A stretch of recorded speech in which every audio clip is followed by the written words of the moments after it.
If this tree was out in an open field all by itself and there was no other trees around it to give it shade, it would develop a much more thicker canopy because it wants to shade its interior. But because it's getting some shade from this tree over here and the pine tree overhead, it doesn't have as much interior shading because it doesn't need it. This video is about crown reduction. Is you want to preserve the crown as much as possible, because you see what the crown is trying to do, what the outer perimeter of the tree is trying to do is shade itself. It's growing out and producing more leaves. Like this is the new spring growth. You can tell by the lighter green. This is the new spring growth. And the most ideal time of year to prune these trees like this is in the middle of winter. Now, when you're reducing the crown, you don't want to take too much, because you want to leave enough leafing branches so the tree can continue to shade itself, because it's important that the interior of the tree remain cool and able to have shade. Trees, especially oak trees, they don't like being opened up to the point where there's lots of sunlight shining in on unprotected branches. It will cause blisters and splitting. You're basically cooking the cambium layer, drying it out, and it'll cause sunburn and all kinds of other damages. So you want to leave, when you're trimming back, you want to leave enough growth so that the tree can continue to shade itself, but we're just going to gently reduce the crown a little bit, which is the best way to do it, because you can always come back later and take more, maybe the next year or something like that, or in a couple of years. So when you select the branch, like for instance, if I'm going to say, okay, I want to reduce this branch, I take it back to another branch that can be the new terminal. It can be the new end, the new tip. This little guy right here is going to become the new terminal.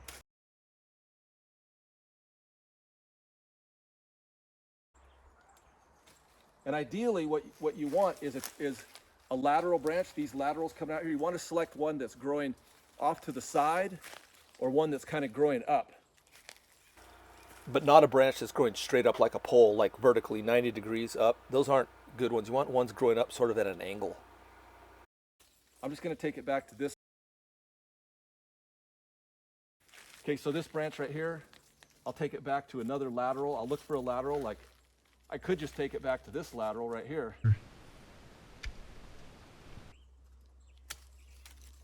But then the length of it overall is not really reduced that much, because this lateral was kind of growing at the same distance out as this one was. So I'm going to be bold, and I'm going to go ahead and take it all the way back. I'm going to take it all the way back to where it originates, right here. Oh man, there's a stupid leaf right in the way of my camera. So this now becomes the new terminal right here. It's shorter, but I still have leafing growth. Okay, this one over here, let's say I'm going to take this back. I'll take it back to this lateral right here.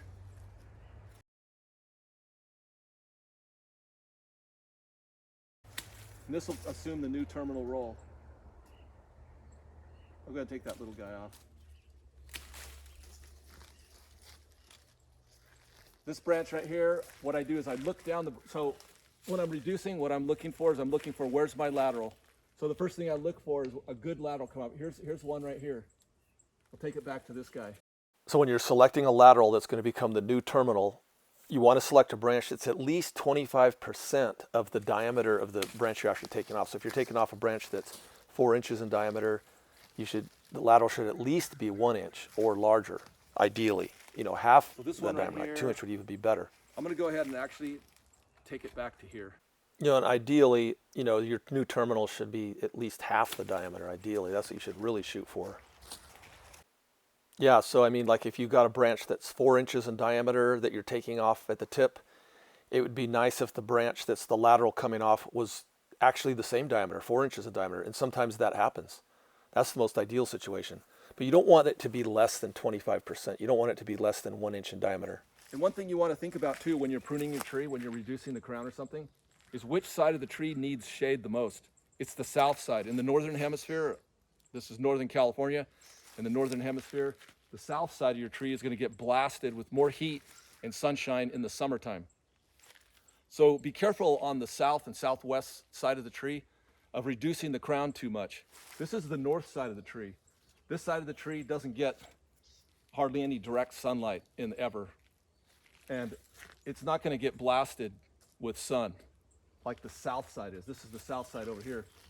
So I'll just prune this one back to like this lateral right here.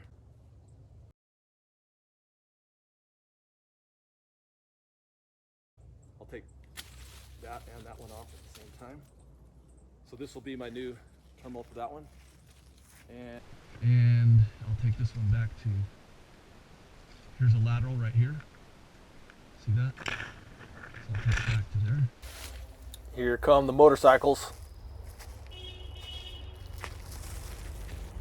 And prune this one back to this lateral right here.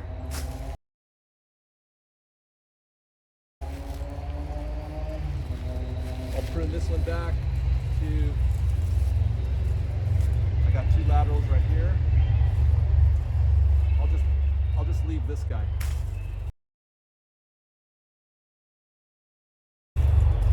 That one's growing towards the south, where it's sunnier.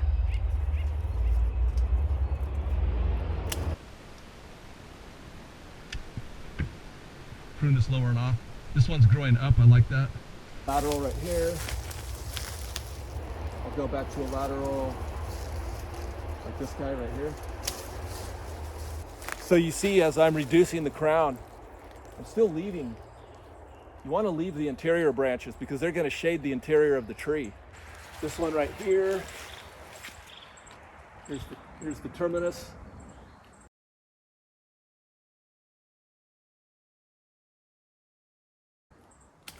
That's the new terminus. Here's the terminal on this one. Reduce it a little bit.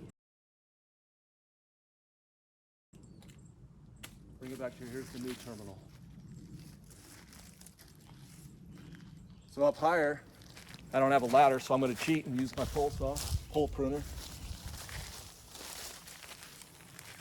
Normally, when I'm doing crown reduction, I try to talk people out of doing crown reduction on the very top of the tree, the apex. I don't like doing that, but just for the sake of doing a complete crown reduction, I'll show you how I would select. And tan oaks are forgiving. They'll leaf out and they'll survive.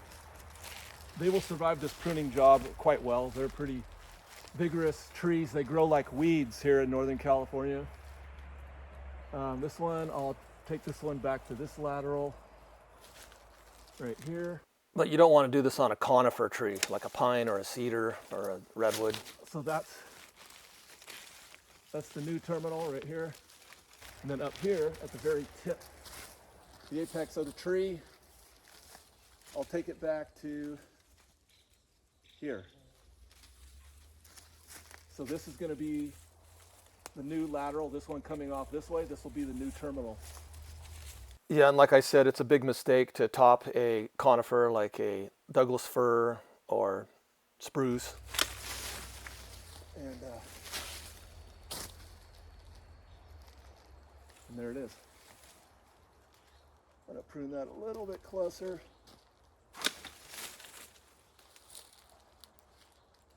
And then this one right here, reduce this crown a little bit. Both of these laterals, this terminal kind of forks. I'm going to take the bigger one off. This takes more weight off the tree.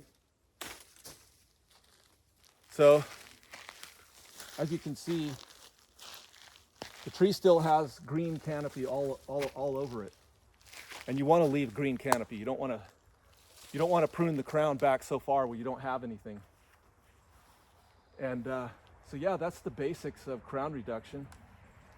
And you can watch my video up here, and it'll also be down in the description of me doing a crown reduction on a massive oak, an oak that's like 70 foot tall oak, California black oak, Quercus callaghi. And I did it in the winter, and I also have the video of it leafing out. And so this tree will come back from this just fine, especially Lithocarpus densiflorus. These things are rugged. It's going to leaf out just fine. And I was able to reduce the crown. I reduced the height, I reduced the sides laterally, I brought the crown in. So that's what you do. You come back, it's all about selecting your new terminal, the lateral branch. You have to have a lateral branch. Like if you're pruning on a tree and there isn't a lateral branch coming off, it's gonna look bad, because what you're gonna end up with is a stub, like I showed in the demonstration. You know, if you prune a branch off, you know, and you prune it back and you just leave a stub, that's gonna look horrible. So you have to have a lateral branch, something to come back to. Like I'm looking at this and I'm going, okay, here's a lateral branch right here. So I can reduce this to here. So that has become the new terminal. So the question always is do you have a branch that you can reduce the crown to, that can take on that role of being the new leafing terminal that can help to shade the tree and still be there for the tree. You know, you don't want to leave a stub. I've had homeowners want, can you just prune the branch back? We need the view. Can you just prune it? And I prune it back, and I'm like, and sometimes there'll be like a little twig, you know, there'll be something growing, just a little twig, and I'm like, well, if I bring it back to there, that might develop into a branch, and most of the time they do, but it looks horrible. But sometimes that's what people want. Sometimes people want you to prune it back and leave a stub. I hate doing it. I've done it before. I try to avoid it. I try to talk people out of it. Most of the time you can. Most people are reasonable. But once in a while, I'll get somebody who's like, can you just reduce that branch? I'm like, well, we should just take it all the way back to the tree. But sometimes that's not good either, because there's been branches that I've taken all the way back to the tree, and it leaves a large wound, because as the branch goes back to the tree, it tapers and becomes larger in diameter, and then it's like now you're leaving a wound like that big on the tree.